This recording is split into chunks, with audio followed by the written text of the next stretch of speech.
Everyone, स्वागत है आपका रेप्लिका वर्ल्ड में। आज हम बात करेंगे केवीएस इंटरव्यू के बारे में। तो मैं अपने एक्सपीरियंस की बेसिस पर आपके साथ कुछ चीज़ें शेयर करना चाहती हूँ फॉर द इंटरव्यू।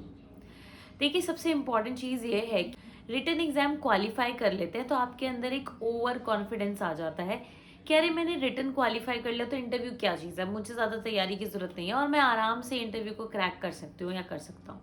और यही हमारी सबसे बड़ी भूल होती है, यही हमारी सबसे बड़ी गलती होती है। कई बार हम रिटर्न क्वालिफाई करने के बाद इतना ज़्यादा ओवर एक्साइटेड हो जाते हैं कि उसके चक्कर में हम इंटरव्यू के लिए प्रिपरेशन नहीं कर पाते, मतलब वही ओवर कॉन्फिडेंस वाली प्रॉब्लम। अब जैसे कि पीआरटी के जो कैंडिडेट्स हैं वो अपने रिजल्ट का इंतज़ार कर रहे हैं, तो जो लोग बहुत ज़्यादा श्योर हैं इस बात को लेकर, जिनके मार्क्स अच्छे हैं कि वो क्वालिफाई कर जाएंगे, तो वो कहीं ना कहीं उनके अंदर ओवर कॉन्फिडेंस बिल्ड हो जाता है, अगर हम ना भी चाहें तो भी। तो एक सबसे बड़ी गलती होती है ओवर कॉन्फिडेंस की।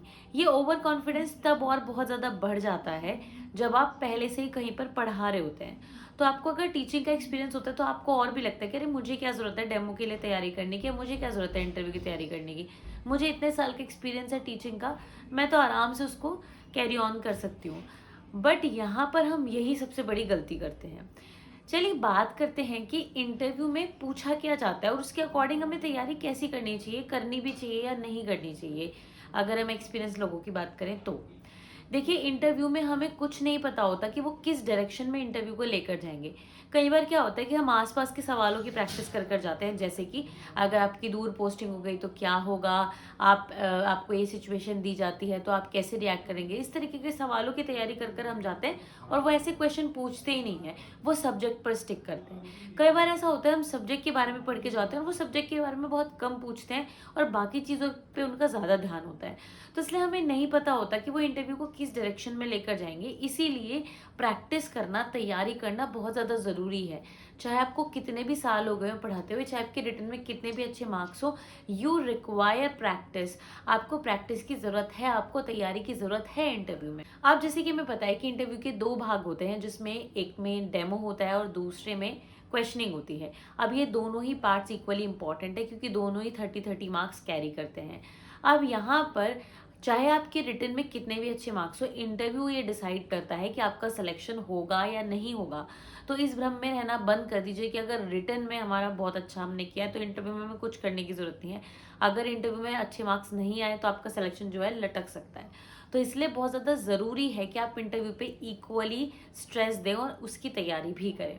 दूसरी बात यह है कि हमें ऐसा लगता है कि इंटरव्यू की तैयारी तो एकदम हो जाती है, कोई बड़ी बात नहीं, कोई रिटर्न एग्जाम थोड़ी है कि उसके लिए हमें पढ़ना पड़ेगा। बट ऐसा बिल्कुल भी नहीं होता है। इंटरव्यू की तैयारी में कम से कम आपको 1 महीना चाहिए, 5 या 10 दिन में आप तैयारी नहीं कर सकते, भले आप कितने भी एक्सपीरियंस पर्सन है। क्योंकि आपको अपने आप को लाइन में लाने में, आपको ये सोचने में कि हमें क्या क्या प्रिपेयर करना है, कैसे जाना है, कैसे अपने टॉपिक को प्रेजेंट करना है, क्या क्या सवाल वो पूछ सकते हैं, इन सब चीज़ की तैयारी में हमें समय लगता है। और दूसरी चीज़ ये है कि अगर हमारी वोकैबुलरी सही नहीं है या स्पोकन इंग्लिश हमारी इतनी अच्छी नहीं है, तो फिर तो बिल्कुल भी नहीं हो सकता, फिर तो आपको समय चाहिए ही। तो जो पीआरटी के कैंडिडेट्स हैं जो रिजल्ट का इंतज़ार कर रहे हैं, वो ये इंतज़ार करना बंद कर दीजिए प्लीज़ कि जब रिजल्ट आएगा हम तभी प्रिपरेशन करेंगे। हो सकता है रिजल्ट के बाद आपको 10 से 15 दिन मिले, और जहाँ तक है इतने ही दिन मिलेंगे, उतने दिन में प्रिपरेशन करना बहुत मुश्किल होता है। क्योंकि जब आपका रिटर्न क्लियर हो जाता है तो उसके बाद थोड़ा सा आपका माइंड सेट भी डिफरेंट होता है।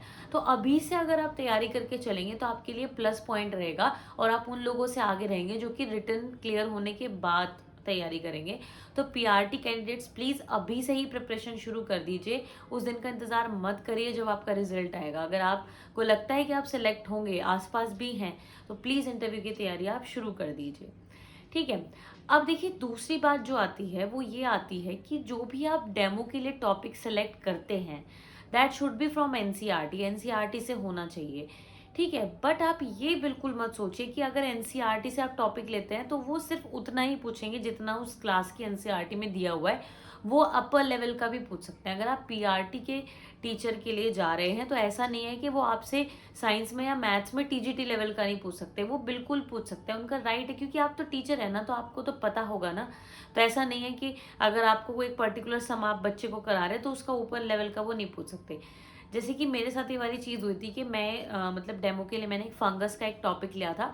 तो मुझे ऐसा लगा था कि एनसीईआरटी में जो भी फंगस के बारे में है वो ही वो पूछेंगे, बट ऐसा नहीं था, उन्होंने एमएससी लेवल का भी पूछा। तो कहने की बात है, अगर आप पीजीटी के लिए जा रहे हैं तो बिल्कुल एक्सपेक्ट करें कि आपसे एमएससी लेवल का पूछा जाएगा। एनसीईआरटी पे वो स्टिक नहीं करेंगे, टॉपिक वही होगा बट आपको हाई लेवल का पूछा जा सकता है। इसी तरीके से हर एक लेवल की बात है, चाहे आप टीजीटी के लिए जाते हैं या पीआरटी के लिए जाते हैं, ये सोचना बंद कर दीजिए कि वो उसी लेवल का पूछेंगे। ठीक है, वो ऊपर लेवल का भी पूछ सकते हैं। दूसरी बात, कुछ क्वेश्चंस कॉमनली पूछे जाते हैं, जैसे कि जिस स्टेट से आप बिलोंग करते हैं, स्टेट की जो खास बातें होती हैं उनके बारे में पूछा जा सकता है ना। अगर आप साइंस टीचर के इंटरव्यू के लिए जाते हैं या पीआरटी के लिए भी जाते हैं तो वैसे जनरली भी पूछ लेते हैं कि आपके स्टेट के फ्लोरा फोना कौन से हैं, आपके स्टेट में कौन से रिवर है। बहुत सारी चीज़ें होती हैं जो वो मतलब पूछ लेते हैं। और हमारी कंट्री के बारे में भी कुछ इंपॉर्टेंट चीज़ें हैं, खास खास चीज़ें हमें पता होनी चाहिए। Prime minister, president, vice president, education minister, आपके स्टेट के गवर्नर, ऐसे कुछ चीज़ें हैं कॉमन कॉमन जो वो पूछ सकते हैं, है ना। इसके अलावा बायोडेटा बहुत इंपॉर्टेंट होता है। बायोडेटा अच्छे से फिल करें और बायोडेटा में से वो काफ़ी सवाल पूछ लेते हैं, लाइक आप क्यों सुटेबल हैं इस पोस्ट के लिए, हम आपको ही क्यों सेलेक्ट करें, किसी और को क्यों सेलेक्ट ना करें। और कुछ चीज़ें वो कॉमनली भी पूछ लेते हैं। तो इस तरीके से वो कुछ भी पूछ सकते हैं, but you have to be prepared for that. ठीक है, अब जैसे अगर हम पीआरटी की बात करते हैं तो पीआरटी में इंग्लिश की एक पोम, हिंदी की कविता और एक स्टोरी, ये तीनों चीज़ें ज़रूर आपको तैयार करके जानी है डेमो के लिए। पता चला आप पोम तैयार करके चले गए बट उन्होंने कहा कि हमें हिंदी की कविता सुननी है या फिर आप कोई स्टोरी बताइए। तो इस तरीके से मेरे हिसाब से आपको हर एक चीज़ थोड़ी थोड़ी करके जानी चाहिए। मतलब हिंदी इंग्लिश की जो कविता है वो आप कर लीजिए, थोड़ी सी एक स्टोरी भी तैयार कर लीजिए, ईवीएस, थोड़ा सा ईवीएस का कोई टॉपिक और मैथ्स का कोई टॉपिक, की सब चीज़ें तैयार करके जाइए। क्योंकि वो आपसे कुछ भी पूछ सकते हैं। लाइक उन्होंने कहा कि चलो मैथ्स का कोई टॉपिक पढ़ा दो, तो फिर अगर हम मैथ्स की तैयारी करके नहीं गए तो काम कैसे चलेगा, है ना। ईवीएस का कोई टॉपिक पढ़ा दो तो ईवीएस पढ़ के नहीं गए तो कैसे चलेगा। तो इसलिए आपको सारी चीज़ों की तैयारी करनी है, कविता की भी करनी है, स्टोरी की भी करनी है, ईवीएस की भी करनी है, मैथ्स की भी करनी है। कम से कम एक एक टॉपिक तो सब चीज़ों का आप लेकर जाइए। तो अपने डेमो को इतना स्ट्रांग रखिए कि डेमो में आपको कोई हिला ना सके। फिर डेमो अगर आपका स्ट्रांग होता है तो इंटरव्यू पे भी इस चीज़ का प्रभाव पड़ता है। थोड़े वो इम्प्रेस होते हैं तो वो थोड़े आपको ढील भी दे देते हैं क्वेश्चंस में। तो इस तरीके से मतलब कि कॉन्फिडेंट होने के साथ साथ अपने लैंग्वेज को अच्छा रखिए, हिंदी में बोले चाहे इंग्लिश में बोले, पर शुद्ध बोलने की कोशिश करें। ठीक है, मिलावट से बचें और कॉन्फिडेंट रहें, ड्रेसिंग सेंस अपना नॉर्मल रखें। इसके अलावा क्वेश्चंस को कॉन्फिडेंटली आंसर करें। अगर नहीं आता तो आप बोल सकते हैं सॉरी सर या मैम, मुझे अभी मैं रिकॉल नहीं कर पा रही हूँ, आप दूसरा क्वेश्चन पूछ लीजिए। इस तरीके से मतलब कि ये चीज़ें बहुत इंपॉर्टेंट रोल प्ले करेंगी। Last but not the least, जो चीज़ मैं ऐड करना भूल गई थी इसमें, वो है डॉक्यूमेंट के बारे में बात। अपने डॉक्यूमेंट्स को बिल्कुल अप टू डेट रखिएगा। पीआरटी वाले कैंडिडेट्स, मतलब कोई मेजर मिस्टेक्स आप उसमें मत करना, थोड़ी बहुत चीज़ें चल जाती हैं बट आपकी डिग्री में या जो आपकी मार्कशीट है उसमें कोई गलती नहीं होनी चाहिए। मार्क्स, सब्जेक्ट कॉम्बिनेशन कुछ भी गलत नहीं होना चाहिए। ठीक है, उस चीज़ का आपको ध्यान रखना है। हर चीज़ की ओरिजिनल और हर चीज़ की एक जेरोक्स कॉपी, ये सब चीज़ें आपके पास होनी चाहिए। तो इस तरीके से ये थी एक छोटी सी video just to update you about the interview. तो आज के लिए सिर्फ इतना ही। अगर आपको वीडियो अच्छी लगी हो तो लाइक ज़रूर करें, शेयर करें, रेप्लिका वर्ल्ड को सब्सक्राइब करें।